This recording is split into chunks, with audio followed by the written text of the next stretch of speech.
Gurmaigad Cancórlia agus hí se is scanala goir an rialtas analis ó na good áfigi héin ag léirú go sothar foniu ag taistel go géir ach mar sin héin thuirsibh deireadh leis sa budget. Bhí ag cóirla seo a bhfuil leabhadh vísagah go bailí leictras ag go Suas agus Suas ach thuirsibh go fáil deireadh leis an chain piece of codú a bhí daoine ag brethir. Taoiseach, we said your decision to cancel energy credits was a terrible call. That removal of this vital support would leave working households under huge pressure, leave them struggling to pay their electricity bills in the face of relentless price hikes this winter. And this morning, it's revealed that you push forward with the withdrawal of energy credits despite stark advice from your own officials. Documents obtained through Freedom of Information by MEP Lynn Boylan reveal 3 damning findings from the internal analysis conducted by the Department of Climate, Energy and Environment ahead of the budget. 1, that the case for energy credits was stronger this year than last year. You knew that annual bills were set to be higher in October 2025 than they were in October 24. 2, households would have to find an extra €321 to cover their energy bills this winter in the absence of energy credits. And 3, an energy scheme for struggling households was shelved and not included in the budget. It's clear, Taoiseach, from this analysis that energy credits were badly needed this year.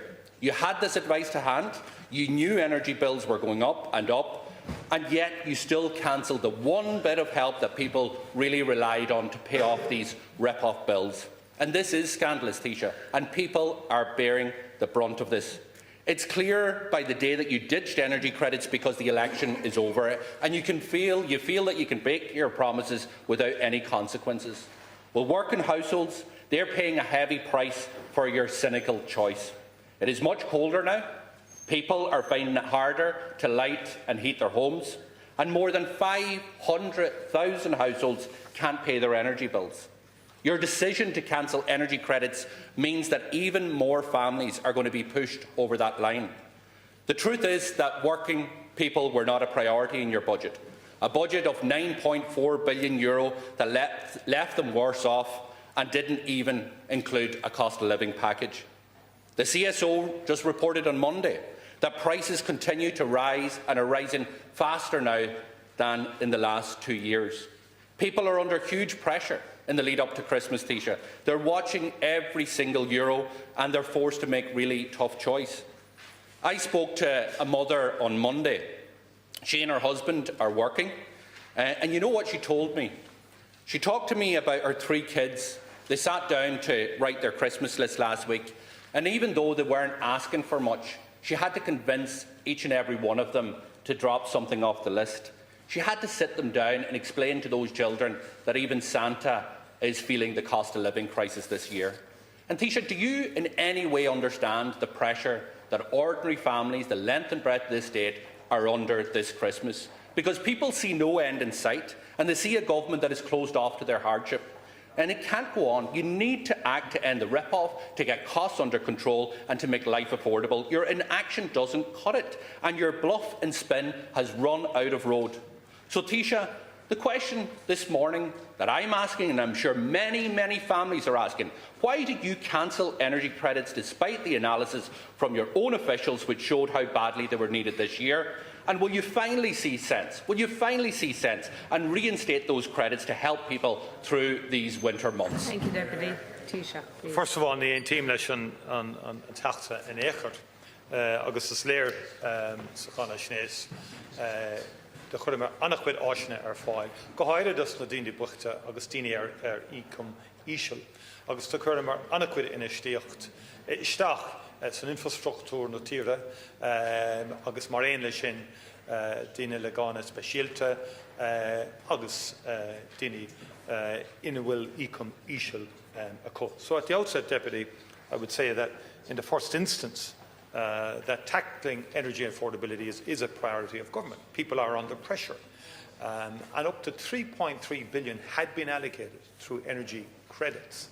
That didn't have any impact in terms of reducing the permanent cost of energy. And of course, the Department of Finance and the Department of Public Expenditure, for the record, would not have supported or indeed social protection universality of energy credits on this occasion.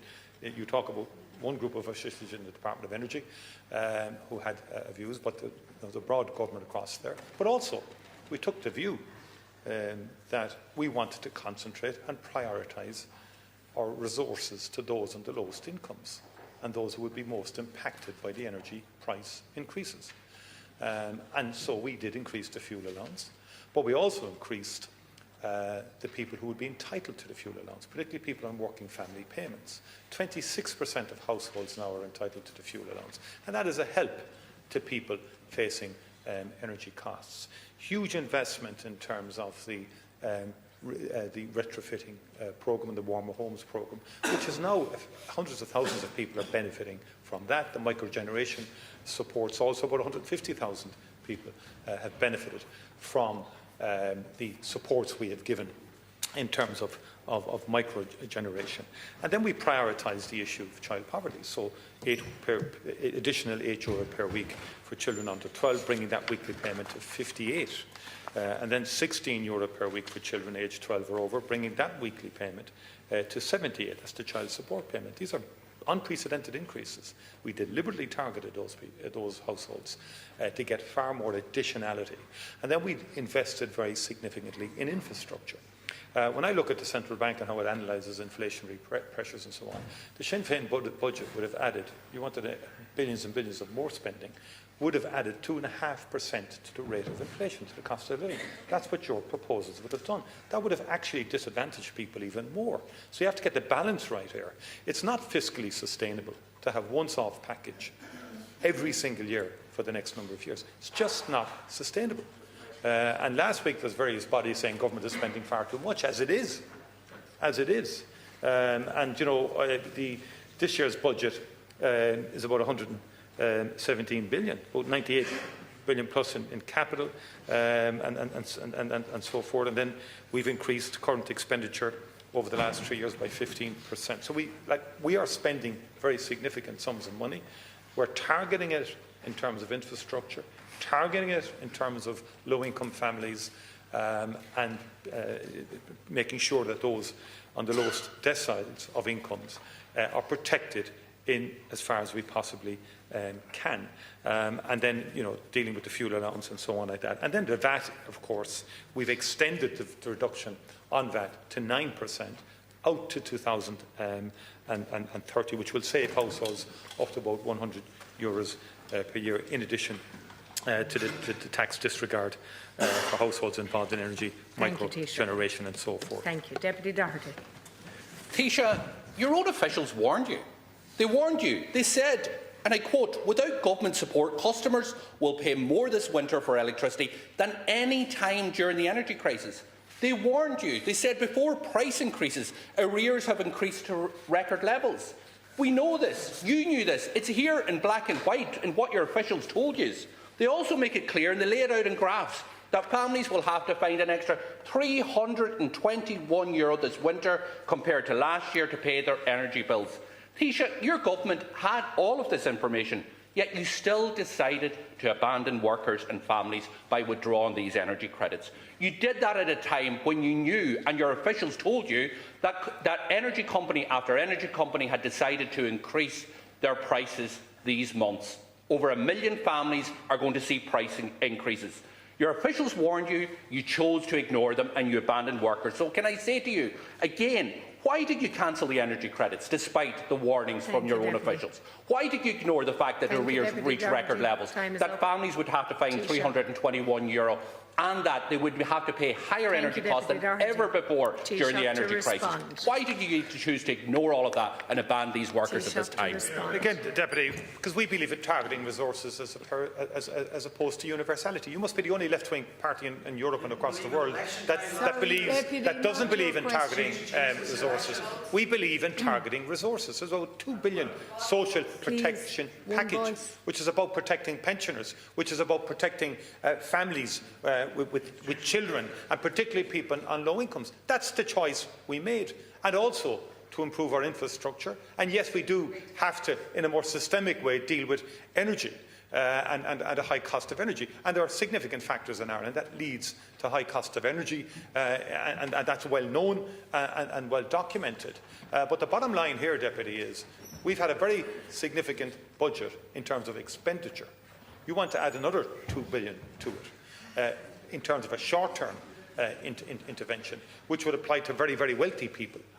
Millionaires would benefit from your proposal. Deputy, please, this is not used against chairs, when I met with Department of Social Protection officials and the Minister, they were very clear about targeted measures. Particularly in terms of the most vulnerable children in the country. And you just want to ignore all of that. Taoiseach, time is up. Deputy Ivana Bacik.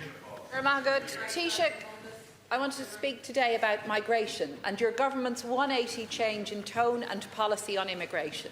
Since the Greens left government, cabinet members have notably shifted rightward on this, pandering to some of the worst instincts in our otherwise welcoming society.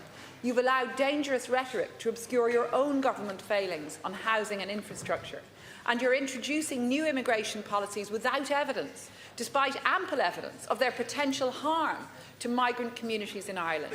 Taoiseach, we all hear reports of rising levels of prejudice against immigrants, against people of colour, against anyone who looks different. In our own communities we see this. We've seen buildings housing asylum seekers and refugees being set alight, an appalling arson attack in Drogheda, a man killed last year, Joseph Strock, speaking his native Croatian on a Dublin street. And we've just heard during our Labour debate on transgender rights motion, we've spoken about homophobic attacks on the streets. These violent attacks are rightly condemned by us all, but I think we also need to recognise that policies and rhetoric can contribute to an environment where violence can develop, and words do matter on LGBTQ+ rights, as we've all just acknowledged, but also on migrant rights too. What we say as TDs, what government ministers say, this really matters. Last month, the Taoiseach said that too many immigrants were arriving into Ireland, wrongly implying that people facing deportation make up a significant share of Ireland's inward migration. And unfortunately, he was backed by you and by others in government, and this was really disappointing, because we really all know what an enormously important and valuable contribution migrant workers make in our society. Our hospitality, tech, health and care sectors all rely heavily on migrant workers. We know this is a reality, Taoiseach. Any of us who visit hospitals or care homes will see this. So we should express positive recognition of this in our words and our actions. Yesterday, President Zelensky addressed a joint sitting of the Oireachtas, and we all rightly expressed strong solidarity with the people of Ukraine. But your government has just stripped financial support from Ukrainian refugees, and with the backing of some opposition parties, unfortunately. That cut will disproportionately affect women, children and older people, and it doesn't look like solidarity to us in Labour. Now you're introducing a mean-spirited rent payment for asylum seekers, not a revenue-raising measure. Your minister admitting the impact is unclear. This looks performative, Taoiseach. Nothing more than what we might describe as deterrence theatre, like tightening up the process on citizenship applications or restricting family reunification rules. Taoiseach, these measures will only make life harder for people who are already suffering hardship and who've come here fleeing war and persecution. The Labour Party is calling for a positive, fact-based information campaign on migration. So, Taoiseach, rather than engaging in a race to the bottom, will you adopt a more positive approach to migration and recognise explicitly the huge contribution made by migrants in Irish society? Taoiseach to respond. First of all, Deputy, thank you for raising what is a very important issue. I could at the outset say that I've been very consistent in terms of advancing the positive reality and experience of inward migration into Ireland, because we have many legal ways in which people can come to Ireland to work and to live and to reside. And that's very, very clear in terms of our work permit system, for example, which has worked effectively and efficiently in respect of various sectors of our economy that require additional workers. And only last week I was with Microsoft. I think they have 93 nationalities working with them in this country. They came to Ireland, by the way, in 1985 when there was 17% unemployment. 17% unemployment. That's why this government focuses on enterprise and economy a lot, because I've never forgotten those days.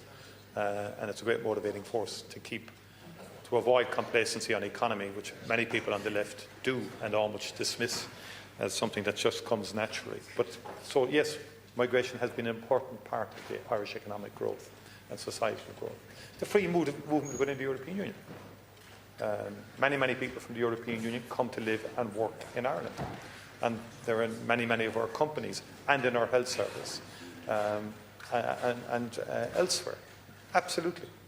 And I condemn any attacks or any form of racism or any form of targeting people because of their ethnicity. Ireland's a much different country than it was 30 years ago. And I've met with young people whose parents would have come to Ireland, and they clearly have an ethnic background, they said to us.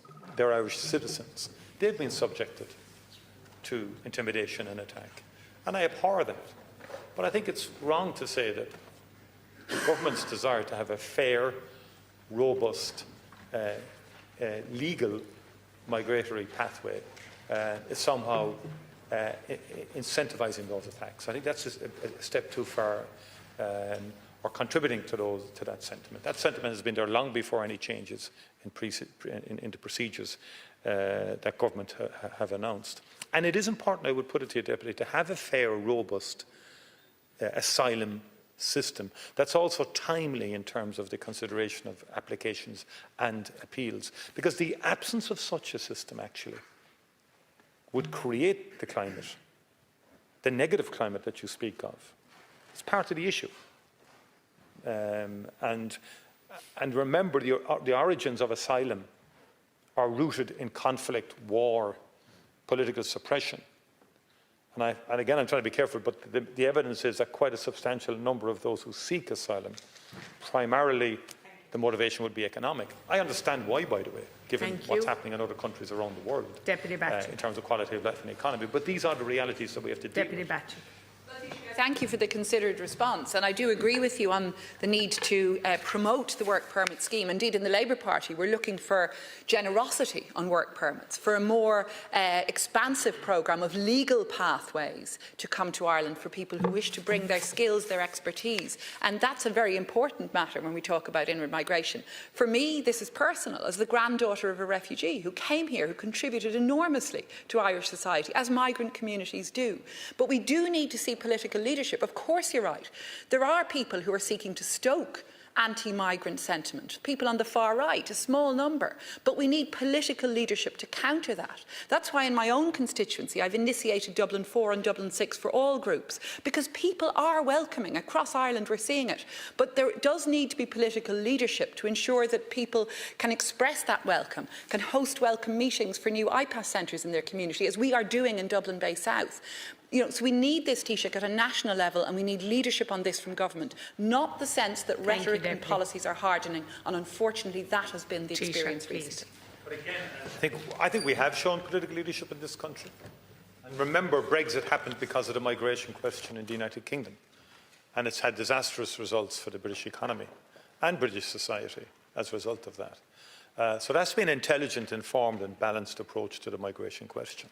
And we have to deal with issues as they present themselves, and fears that people, rightly or wrongly, have, or people are influenced by those who want to spread aggression and who want to spread hostility towards people of different ethnic backgrounds.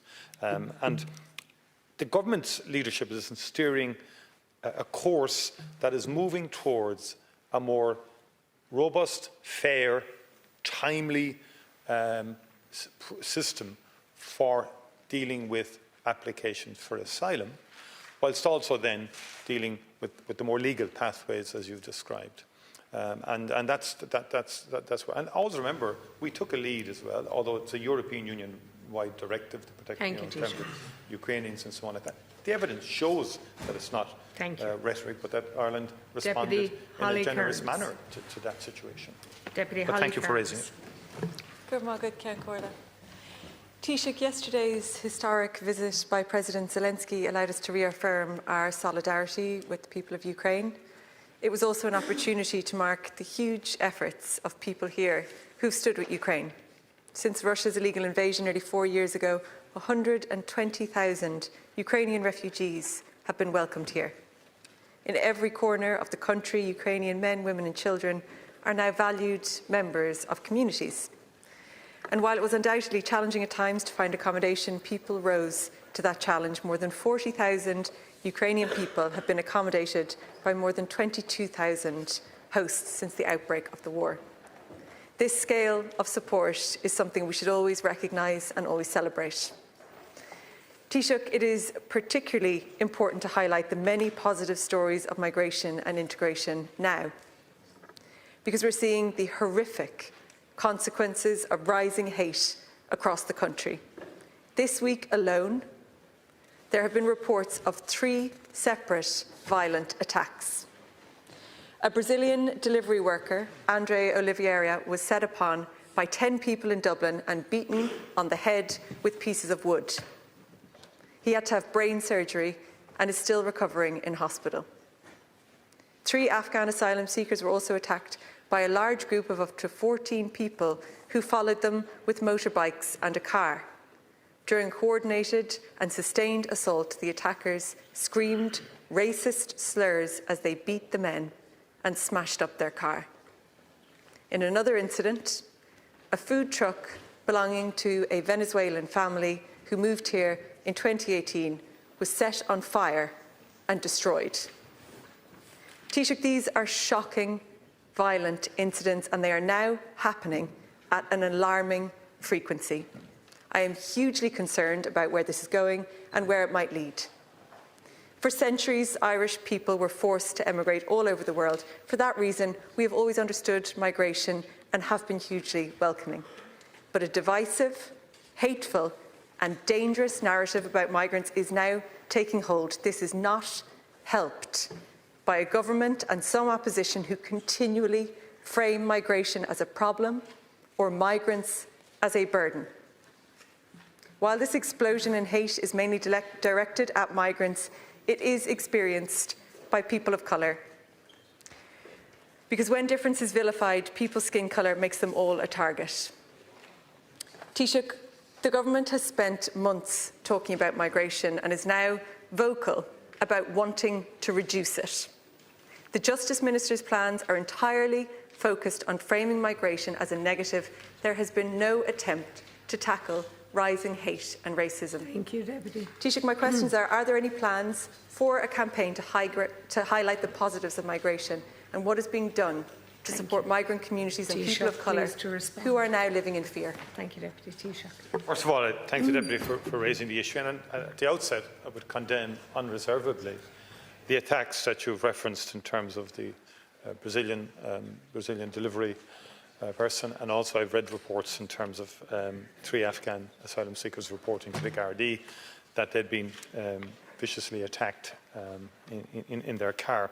And there is a growing, and there has been a growing atmosphere, largely fuelled by elements within society that are far removed from this House, let's be honest, and who are seeking to gain electoral traction and who are seeking to get popular traction as well in respect of their views.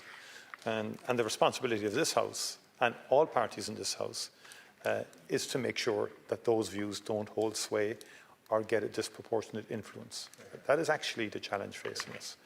I think to conflate government seeking to create a fair and robust asylum seeking process or programme with elements on the far right who are peddling hate and is not fair, and I think is wrong. I wouldn't conflate the two at all, because people have had concerns about migration out in society. No point in trying to pretend or put our heads in the sand and pretend that people didn't have concerns. They do. Our challenge is to articulate and engage with people with those concerns. I mean, Ireland's population has been growing significantly. That's just a fact. Saying that doesn't mean we're inciting anything. We're not. It's been positive. I mean, my view is since 1845 our population was in decline right up to the 80s nearly. And there's been a transformative story from the early 1990s to the current day. That's a positive in my view. And even at that, we're not back on the island to pre-famine population stats or statistics and so on. It's just an interesting perspective. But in the last 10 to 15 years, there has been very significant growth. And that has created pressure in a whole lot of services and that. But I think the more legal pathways we create, the better for society and the better for our economy and so forth. And I am concerned, and I think in terms of a campaign, there will be a national policy is now being developed in respect of migration to update where we've come from. There's been, and as part of that, there will be a programme in terms of a communicative programme in terms of the importance of tolerance, the importance of inclusion, diversity, but above all of explaining the phenomenon of migration and the benefits that have accrued to Irish society as manifested in our health service, in our education service, in services more generally, and particularly in our economy. Deputy Cairns. Taoiseach, this government is playing with fire, and I think that you know it. This government is playing with fire, and I think you know that. It's choosing to frame migration in an overwhelmingly negative light. Multiple ministers are now saying that migration is too high. Multiple ministers are now saying that net migration is too high, but net migration reduced by 25% last year to fewer than 60,000 people. And of the people coming here, about 50% are Irish, UK, or EU citizens. The vast majority of the rest are those who are here on work permits to keep our hospitals opened, build the homes that we desperately need, and keep our hospitality sector afloat. Claims for international protection applications are also down significantly by 40% this year. So why are you and your government choosing to frame it so negatively? The truth is that we need people to come here and work. Our critical public services would grind to a halt if they didn't.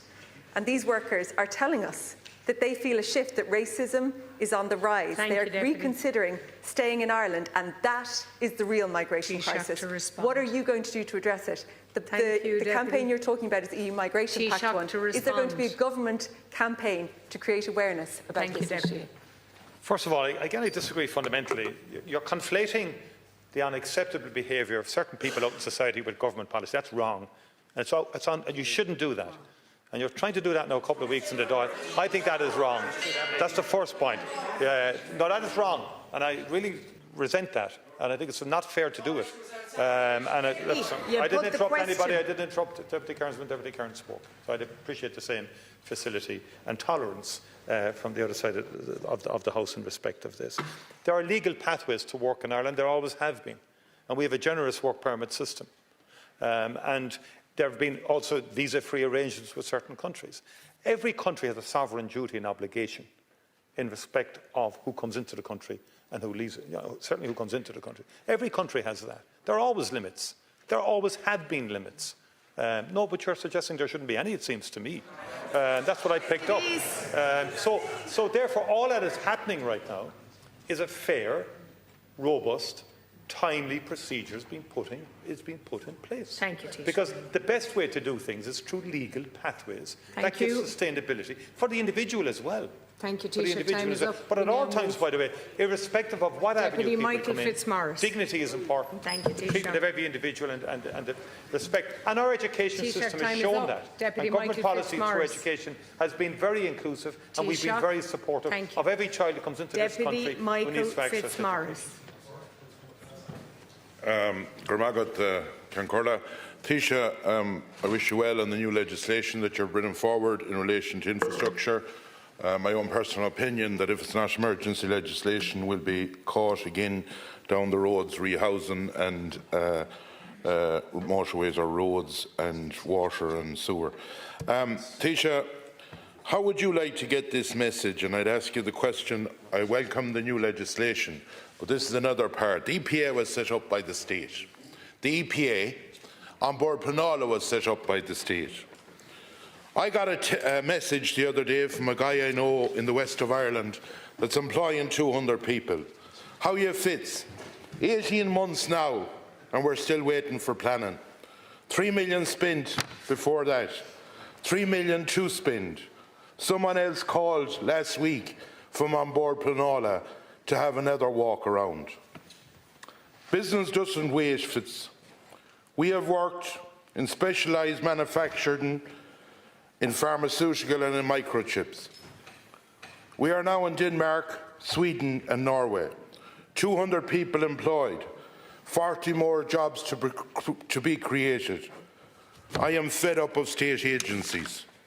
Denmark want us to move production with a building straight away, no objections. They appreciate business. Sad to say, but we have always tried to make sure we'd create jobs in Ireland. It's a sad thing to say, Fitz, that we may have to move.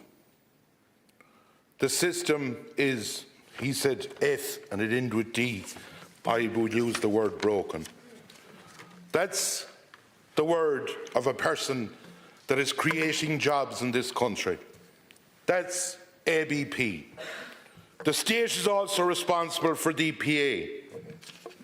A few months ago I saw George Lee talking about peat being extracted illegally. And a person went through every one county. We'll have a report next week to show that everything that was on one county was misinformation, what was given out. We see the EPA at the moment talking about farmers. And why at the moment, outside every water treatment plant, where the exit of the water is coming out, there is enough of videos done by ordinary people right around this country to show what's coming out at the exit.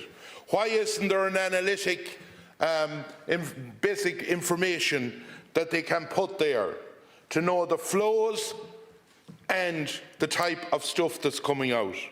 These are two agencies set up by different governments, not you personally, but different governments. Question. These are two agencies that are failing people in this country.